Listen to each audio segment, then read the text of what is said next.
بسم اللہ الرحمن الرحیم۔ السلام علیکم ورحمۃ اللہ وبرکاتہ۔ صحیح بخاری شریف حدیث نمبر 31 حضرت احنف بن قیس رضی اللہ تعالی عنہ نے بیان کیا۔ وہ فرماتے ہیں، میں اس شخص یعنی حضرت علی رضی اللہ تعالی عنہ کی مدد کے لیے گیا تو مجھے حضرت ابو بکر رضی اللہ تعالی عنہ ملے۔ پس مجھ سے پوچھا، تمہارا کہاں کا ارادہ ہے؟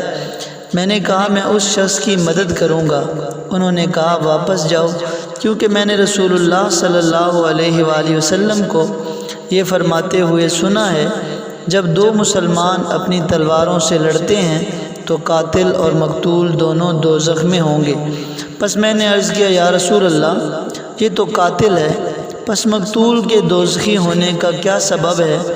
آپ صلی اللہ علیہ وآلہ وسلم نے فرمایا، وہ بھی تو اپنے ساتھی کے قتل پر حریص تھا۔ سامعین محترم، اس حدیث مبارکہ میں حضرت علی المرتضیٰ رضی اللہ تعالی عنہ اور حضرت امیر معاویہ رضی اللہ تعالی عنہ کے درمیان ہونے والی جنگ کا تذکرہ کیا جا رہا ہے، اور ایک صحابی دوسرے صحابی کو یہ حدیث مبارکہ سناتے ہیں کہ قاتل اور مقتول دونوں دوزخ میں ہوں گے۔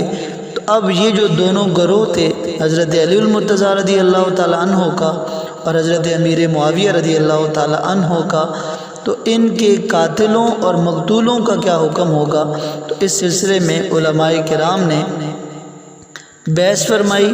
علماء کرام نے اس سلسلے میں کلام فرمایا کہ یہ حدیث مبارکہ اس لڑائی یا اس جنگ کے بارے میں ہے جو جنگ کسی اجتہاد کے بغیر کی جائے، جو نفس کی خواہش کے لیے ہو، جو شر پھیلانے کے لیے ہو، جو فساد پھیلانے کے لیے ہو، جبکہ ان دونوں فریقوں کا جو لڑنا تھا، جنگ کرنا تھا، وہ اجتہاد پر مبنی تھا۔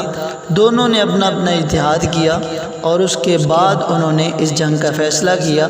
اللہ تعالیٰ کی پاک بارگاہ میں دعا ہے کہ مالک ہمیں تمام صحابہ کرام علیہم الرضوان کا ادب و احترام کرنے کی توفیق عطا فرمائے۔